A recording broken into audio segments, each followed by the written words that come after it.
আসসালামু আলাইকুম everyone, welcome back to my channel. নতুন আরেকটি ভিডিও দেখার জন্য সবাইকে আমন্ত্রণ জানিয়ে আজকে ভিডিও শুরু করছি। আজকে আপনাদেরকে কোনো রেসিপি করে দেখাবো না, আজকে আপনাদেরকে রান্না করে সুন্দর একটা টিপস শেয়ার করব।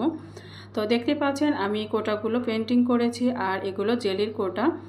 ফেলে দেওয়া জেলির কোটা কিন্তু আমাদের ঘরে সবসময় অনেকভাবে জমা হয়ে থাকে, তো সেগুলো কিভাবে আমি কাজে লাগাই আপনাদেরকে দেখিয়ে দিচ্ছি। দেখুন, এই কোটাগুলো আমি সুন্দর করে পেন্টিং করেছি, আর এগুলোতে আমি মশলা রেখেছি। আপনারা চাইলে অন্যান্য খাবারও রাখতে পারেন, আর কাচের কোটায় কোনো খাবার বা মশলা রাখলে অনেক দিন পর্যন্ত ভালো থাকে। তো সেটা আপনাদের সঙ্গে আজকে শেয়ার করব। চলুন দেরি না করে শুরু করা যাক। তো এখানে আমি যে জেলির কোটা নিয়েছি দেখতে পাচ্ছেন, এটা সুন্দর করে আমি ধুয়ে পরিষ্কার একদম শুকনো করে নিয়েছি। তো এটাতে যে কাগজটা লাগানো আছে আপনারা চাইলে এটা উঠিয়ে ফেলতে পারেন, তবে আমি এটা উঠাবো না। আর এখানে নিয়েছি আমি রং, আর এই ছোট ছোট রঙের কোটাগুলো কিন্তু আপনারা যে কোনো সুপার শপে পেয়ে যাবেন। আর এখানে নিয়েছি ব্রাশ, দুটো ব্রাশ নিয়েছি। আর এখানে আমার কাছে কালো রঙটা ঘরে আগে থেকেই ছিল, তো আমি প্রথমে কালো রঙটা করে নিচ্ছি। আপনারা চাইলে যে কোনো ধরনের এই রঙগুলো করে নিতে পারেন। তো আমি মাঝখানের যে বর্ডারটা শুধু সেটাই আমি কালো রঙটা করে নেব, তারপর আমি অন্যান্য রং নিচে উপরে তারপর ব্যবহার করব। আর এটা কিন্তু ফ্যানের বাতাসে শুকাতে হবে, অবশ্যই মনে রাখবেন রোদে দেওয়া যাবে না। তো কালো রঙটা করে নিয়েছি, আর এভাবে আমি 4টা কোটা করে নিয়েছি। এই যে এখন এগুলো ফ্যানের বাতাসে নিচে দিয়ে আমি এর মুখগুলো রং করে নেব। মুখগুলো রং করতে করতে এগুলো কিন্তু শুকিয়ে যাবে। তো মুখগুলো আমি এখন এখানে পিঙ্ক কালারটা করে নিচ্ছি।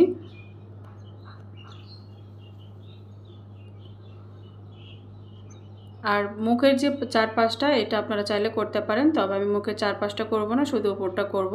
আসলে ডিজাইনটা নিজেদের উপরে, তবে বুদ্ধি খাটিয়ে কিন্তু এভাবে অনেক ফেলনা জিনিস দিয়েও কিন্তু আমরা কাজে খাটাতে পারি, আর দেখতেও অসম্ভব সুন্দর হয়।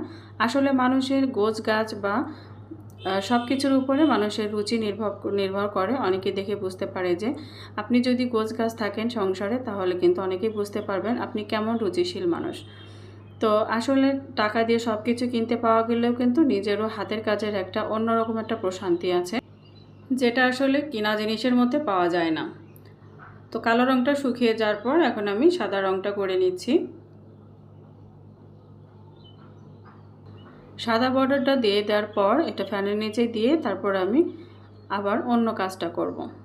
এটা করতে খুব বেশি সময় লাগে না। তো সাদা রঙটাও শুকিয়ে গিয়েছে, এটা 10-15 মিনিট আমি ফ্যানের নিচে রেখে দিয়েছিলাম। তো এখন আমি পিঙ্ক কালারটা দিয়ে একটু ডিজাইন করে নিচ্ছি। ডিজাইনটা যে যেমন পছন্দ করেন সেভাবে করে নেবেন। তবে এটা করার পর দেখবেন কতটা সুন্দর হয়েছে, দেখে বুঝতে পারবেন। আপনারও ইচ্ছা করবে যে আপনি এভাবে এই ফেলে দেওয়া জিনিসগুলো দিয়ে অনেক সুন্দর জিনিস তৈরি করতে মন চাইবে আপনার। তো এভাবে আমি গোল গোল করে দিয়ে দিচ্ছি।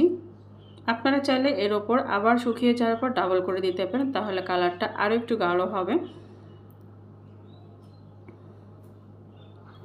তো হয়ে গিয়েছে, এভাবে আমি সবগুলো করে নিয়েছি বিভিন্ন ডিজাইনের। আসলে সবগুলো তো করে দেখানো যায় না, ভিডিও অনেক বড় হয়ে যায়। তো দেখতে পাচ্ছেন আমি যেমন মনটা চেয়েছে সেভাবেই করেছি। আপনারা আপনাদের ইচ্ছা অনুযায়ী করবেন, আর দেখতে কিন্তু আসলে অনেকটা সুন্দর লাগছে। তো এখন আমি এগুলো আরেকটু কাজ করব ক্লে দিয়ে।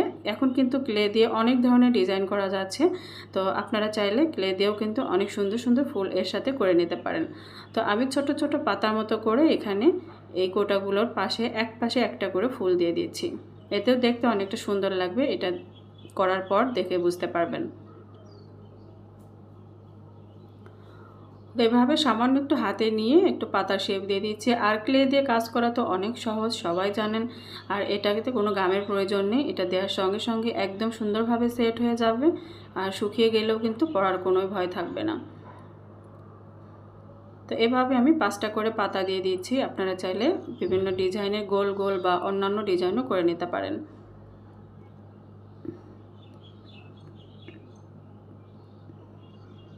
এখন আমি এর ভিতরটাতে চাপ দিয়ে দিয়ে একটা করে দাগ কেটে নিচ্ছি। এতে ভালোভাবে আরও সেট হয়ে যাবে, আর দেখতেও কিন্তু ভিতরে সুন্দর হবে। মাঝখানে ছোট্ট একটা হলুদ রঙের একটা গোল মতো একটা দিয়ে দিচ্ছি, দিয়ে এটাও আমি সুন্দর করে একটু চাপ দিয়ে বসিয়ে দেব। হয়ে গিয়েছে, এভাবে আমি সবগুলোই করে নেব। তবে আরেকটাও আপনাদেরকে করে দেখাবো কতটা সহজ এটা, আর দেখতে অসম্ভব সুন্দর। তো এটাতেও আমি ছোট ছোট পাতা দিয়ে দিচ্ছি। আর এই কাচের জারগুলো দিয়েও কিন্তু অসম্ভব সুন্দর ঝাড়বাতিও তৈরি করা যায়, আপনারা চাইলে আমি সেই ভিডিও দেব। তো এটা দেখে বুঝতে পারছেন যে কতটা সুন্দর হতে পারে। আর হাতের কাজের জিনিসের তৃপ্তিটাই কিন্তু অন্যরকম হয়।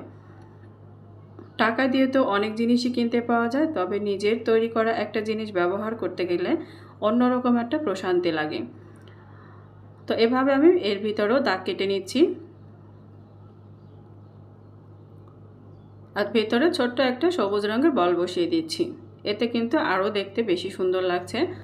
তো আমার চ্যানেলে কুটির শিল্পের আরও হাতের কাজের ভিডিও আছে, আপনারা চাইলে দেখে নিতে পারেন, আমি ডেসক্রিপশন বক্সে লিংক দিয়ে দেব। তো এভাবে নিত্য নতুন ভিডিও চাইলে আমার চ্যানেলের পাশেই থাকবেন। তো সবগুলো কাচের জার আমি তৈরি করে নিলাম। তো আজকের ভিডিও কেমন লেগেছে অবশ্যই জানাবেন, ভালো লাগলে ফ্রেন্ডস আর ফ্যামিলির সঙ্গে শেয়ার করবেন আর আমার চ্যানেলের পাশেই থাকবেন। তো আমি এই কোটাগুলো কিন্তু রান্নাঘরে ব্যবহার করছি, আপনাদেরকে দেখিয়ে দিচ্ছি, দেখুন কতটা সুন্দর লাগছে। তো এই তো দেখুন। তো আজকের মতো এখানেই বিদায় নিচ্ছি, চলে আসবো আবার অন্য কোনো ভিডিও নিয়ে। ততদিন পর্যন্ত সবাই ভালো থাকবেন, সুস্থ থাকবেন, দোয়া করবেন আমার জন্য, আমার ফ্যামিলির জন্য। আল্লাহ হাফেজ, আসসালামু আলাইকুম।